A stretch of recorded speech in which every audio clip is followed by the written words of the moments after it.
Bye, babies.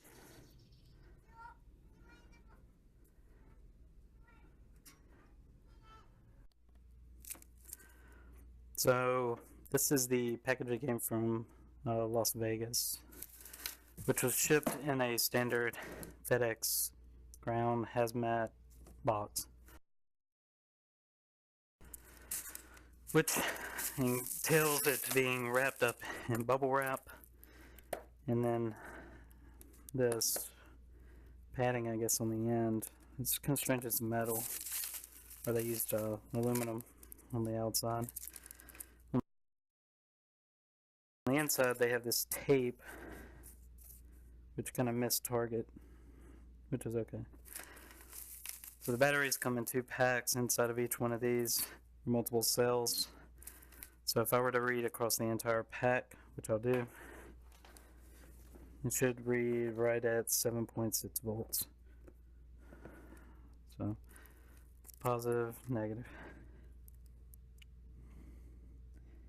And this one is reading only at, I don't know if you can see it, a little less than 7 volts. Alright, let me look at this other pack. It's reading a little less than 7 volts. Now, the problem I run into this is the same problem I always have. So if I want to access, so there's 2 cells in series, and then those 2 cells are paralleled to come up with a voltage over the entire pack. So inside this, there's essentially 4 cells. This terminal in the middle is a feeler terminal. So if I go from here to here, I should get the voltage of the 2 cells are in series. And if you look there, which is a little hard to read, it's around 3.4. And if I connect these, 3.4. So 3.4, 3.4, I guess it's around 3.45, and that equals up to the 7 of the entire pack, which is equivalent to what we see. So negative, positive here, 3.4, and connect these two, and right at 3.4, a little bit less than 7. So 7.6 is the nominal voltage of this pack. I charge them up to 4 when I don't have a battery management system. If I had a battery management system in them, I would charge them up to 4.2 volts per cell. Remember, there's 2 sides in here. So that's what I would do with this pack. But obviously, you know, it's wrapped up pretty good. I just need to charge it. I'm assuming the person, before they shipped it, they wanted to reduce the voltage as much as possible. So there's 2 in here, and I'm going to put 5 together. So as I said earlier, I had 2 more in another box. These are coming from California. Remember, those are from Nevada. These are all Generation 2 cells, all rated to the same, but they, 2 of those cells are from the same Prius. 2 of these cells are from the same Prius. And I have 1 more, I'm sorry, I keep saying Prius, Leaf. 2 cells from a Nissan Leaf. This is from a different set of Nissan Leafs. And 1 more cell that I already have, that I currently have in storage right now, that is, all of them are rated for the same amp hours, same generation Leafs. So we'll see what we get. I'm going to open this package up. The first one I specifically requested and paid extra to have it sent with a hazardous material compliance. This package here had free shipping, and when I asked the vendor about whether or not I could have it sent with a hazardous material shipping, obviously it's not. So it just says just a standard FedEx delivery, so I suspect they had no clue that they had, I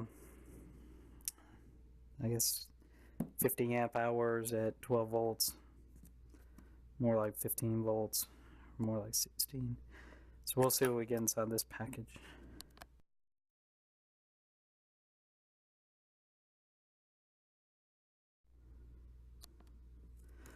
That's what's in the inside package. I haven't opened it yet, so we shall see as I see.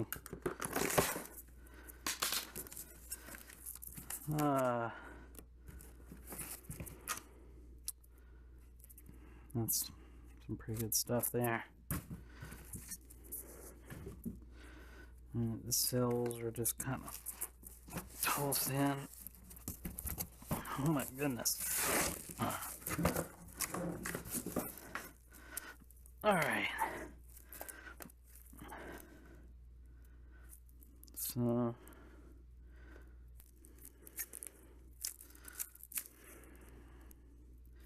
interesting way to ship. I guess that was intended to be there, but it slipped down there. One of these cells look a lot worse shaped than those. So the way you can tell what generation they are is on the cells. There's this indentation mess on here, across there, across there. They should be exactly the same, and they are. Holes and everything are the same. Previous generations did not have this. The battery cells were a little bit thinner, and they weren't sticking out. And unfortunately, I don't have one to show. This is what it looks like. It does look, there's a little bit of swelling in this one, so I have to put it under compression when I can. So I'm going to check the voltages. And one of the more unfortunate discoveries is that the bolts are missing on this. So on this one, I didn't have the bolts there, but they sent them in a package separate. So I had all the screws I needed. But this one doesn't have it. So looks like I'll be running to Lowe's if I want to go ahead and put the bus bar on it. I'm always nervous the first time I do this. Okay.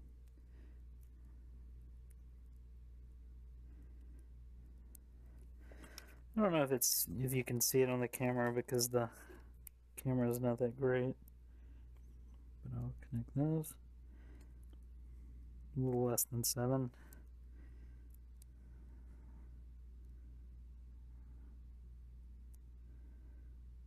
So that shows about 3.6. 3.7. 6, 7, 14. Should be 7.4.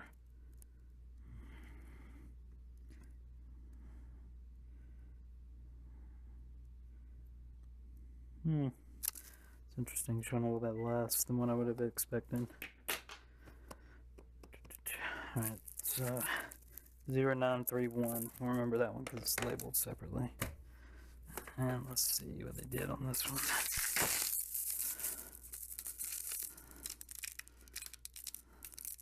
It's definitely not electrical tape. Now the connectors look a little bit different, don't they? No, they're the same. Okay. Alright, let's look at the voltage across the entire pack. We have... backwards. Never mind.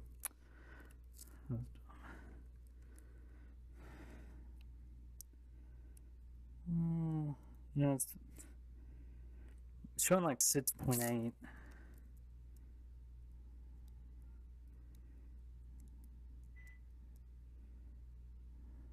So it's like 3.4. 3.4. I'm starting to question whether or not my multimeter's off. I need to get something with a set voltage in check. Because it'd be strange that all these batteries have exactly the same voltage on all the cells, as well as across the entire pack. Alright, 0931, written with thinner markings, so I'm going to put it this way. Maybe I just got really lucky and all the battery cells are all just happen to be shipped at the same voltage. And maybe I'm not aware, maybe that anybody who's selling these takes it upon themselves to drop them down to that voltage before they ship them. And as I mentioned, this is the 5th cell. Alright, so checking the voltage on it. Let's see. Again, I don't think you can see, but 6.8. So it's measured across this. So what we have is 1, 2, 3, 4, 5 batteries. All of them charged up to 8 volts each, which would be 40 volts total.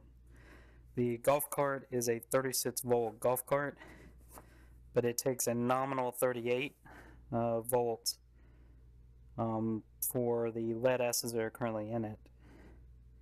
So if you go out and you check it right now, it's listed as 38. Fully charged, like when it's taking a desulfating type charge, boost charge, or whatever they want to call it, it brings the voltage up for the lead acids up above 40. So the combination of all these together with it at a 4 volt charge per cell, 2 cells, not really 2 cells, really 4, but 2 in each pack, 2, that'll give me 8 for each one of these. And the total amp hour ratings for all of these together is 52 amps. So what I should expect to have is 40 volts at 52 amps. For lithium ion batteries, in theory you can go the full cycle, which would be 100% to 0, and recharge back. That'll give me around 500 cycles at the very minimum side before I start losing capacity. In theory, like I said, I'm only going to go to the 4 volts, which means that I should get well over 5,000 cycles out of this combination battery. The arrangement of the pack is going to be, so I'm going to take these 2 cells, I'm going to run a threaded rod through each of these corners, and then compress the cells together. And it's going to go all the way down, positive, negative, positive, negative, positive, negative, all the way down the cell pack. So what I do on the start side, if I want this one to be the main positive going in, I'll use the bus bar to connect these. On the next cells over, remember there'll be a positive here, negative there. I'll grab one and show you what I mean.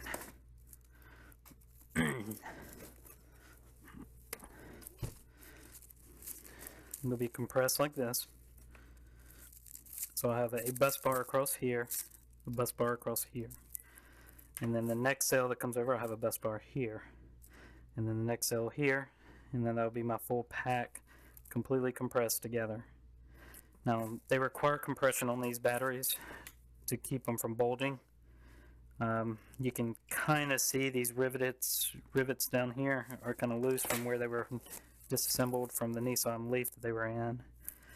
So the compression will hold these all together, make sure they're getting tight, and what really matters is what's inside behind these cells, not this outside. This is not serving any real purpose. What I did in the past is I put a piece of plywood on each end so that when I compressed them down between each other, it held them really, really tight on the plywood. Plywood's non-conductive, so I don't have to worry about something bumping into it. And I extended the cap on the plywood out further here, and then I could run the bus bars inside the cap, and then I have wood glue to build a cap that goes over the end with wood that completely seals the battery in, of course with a gap to allow the positive to go in, and at the end of the battery, say that there's 5 cells, the negative will be out that end. So in total, with all of these cells in, it should weigh about 40 pounds. The wood will add a little bit more, the threaded rod will add a little bit more, and the bolts and some of the connectors and all, some, maybe 50 or so pounds. Each pack is 8 pounds each. So maybe 50 or 60 pounds. What I will be replacing is 400 and, I think I measured it out to 410 pounds of lead acid batteries with about 50 pounds. So 360 pounds less in total on the golf cart. Just to give you a quick overview for what I'm going to use, I have some electrical tape. I think it's an English one. Yeah. So this is not for permanent install. This is just to keep me safe while I'm working. So I'm gonna go through. I have some washers. I bought these originally for going on the terminal ends just in case I needed them. And then I went back and bought these monsters, which you could place on the bus bar. Covers the entirety of the bus bar in width. These bolts are for going on the threaded rod that goes through. So I got 4 threaded rods. Bought some extra bolts here in case I wanted to come up with an alternative for the pack layouts. So these will probably not get used, but I bought them anyway. And I bought tons of these extra bolts because I found the last time what I did is I just stacked bolts on top after I put the threaded rod through, just to make sure that the roughness of this doesn't ever come loose. And aluminum rod, which is I think Lowe's calls it as something else, aluminum flat, whatever. So I mean, it wasn't expensive, but it wasn't cheap, and they didn't have any copper, which I would have preferred to use, but from what I read, this worked fine, especially for my application. And if it doesn't, okay. So what I'm going to do is I'm going to measure between the center of each of these, and then I'm going to cut a section of this rod, or this plank. I'm sorry, in English it'd be flat. I'm going to cut a piece of the flat and then measure the center line of the holes there, and then drill those holes into here, and then take that piece and go from here to here, and then there to there. Obviously I'm not going to put this on there until I have the threaded rod through with the plywood on, because the last thing I want to do is use these to support any type of movement. So I want the pack completely stationary before I put the panels on, or the bus bar on. I've seen people use other things for making bus bar. I read that the aluminum is the best you can use if you're not going to use copper. So I guess it is what it is. And that's what I got. I'll start measuring now and start cutting. I probably won't do any more recording until maybe I'm in the middle of that, just to show how I cut it. But I'm going to use a Dremel to cut it. A Dremel to cut, and just a regular drill, which means I'm probably going to mess the holes up. You know, measure in there, and the holes are probably going to be all over the place. But I'll do what I can do. This is what it looks like with the threaded rod through. And as I mentioned before, it's positive, negative, positive, negative, positive. So the leads going out to the controller on the golf cart will be this side and this side. Well, maybe opposite. Positive, negative, depends on the order I want to do.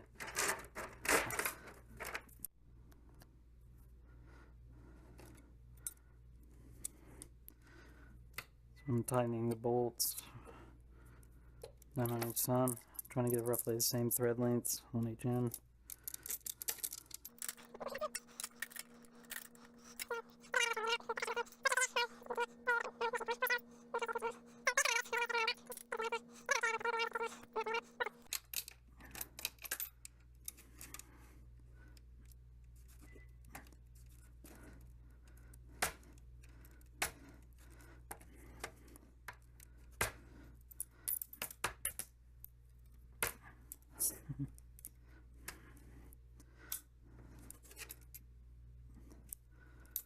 Still a little bit of a gap to close, but not too much.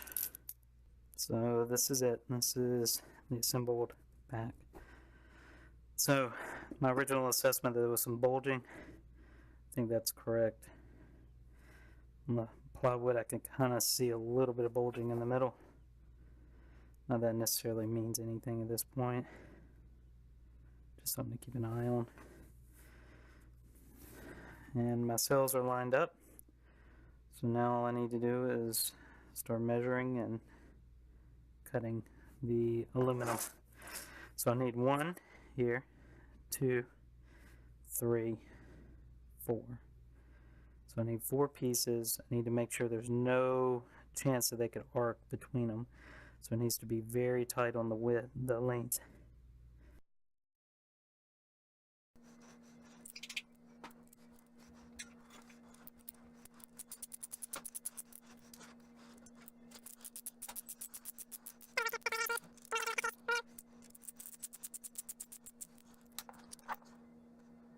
Go any further. In theory, if I connect the positive and the negative on the first two entries there,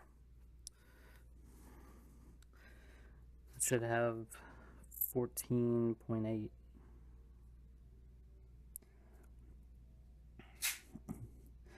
And I don't know if you can see it, but that's what I got.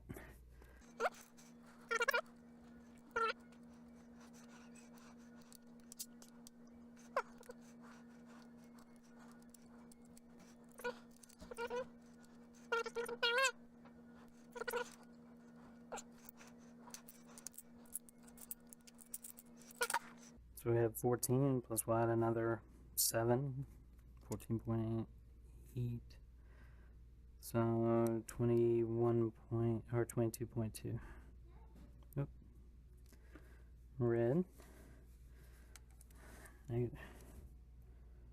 So let's see if I can make this where you can see. 20, 21 and some change.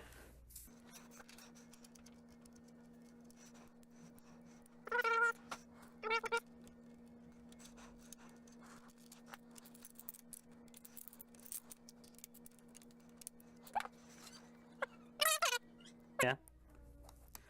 Alright, that should give me 29 volts.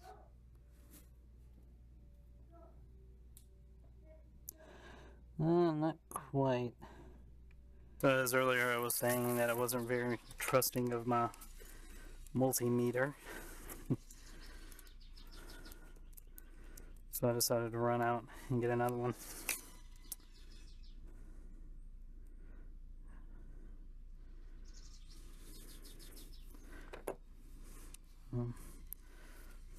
Alright. So between here and here.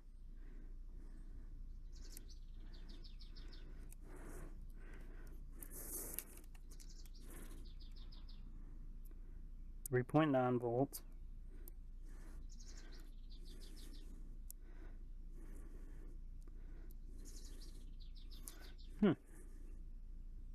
3.9.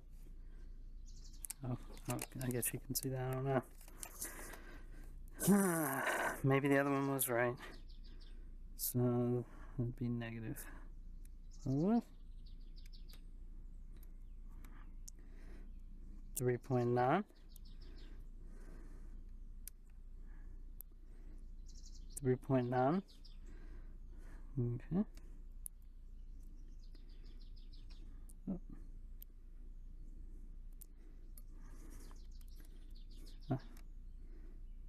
3.8. 3.8. So positive, negative. Crap. Well, it looks like my other meter was spot on.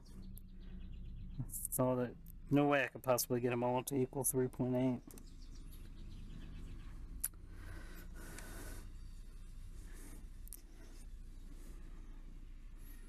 No, that's different. 31.4 volts across these 4 cells.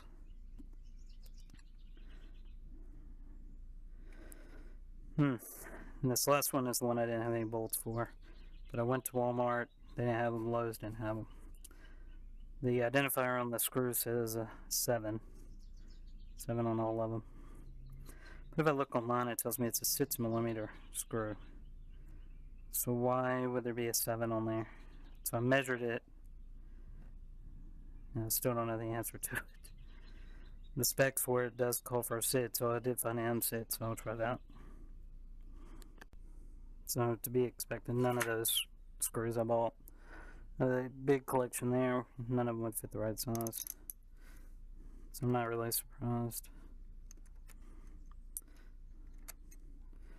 But what I am going to do, go ahead and put the terminal in.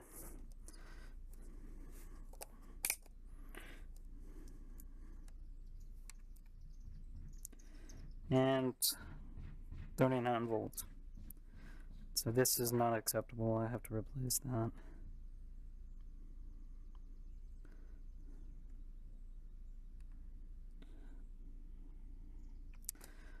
So yeah, that's the battery pack.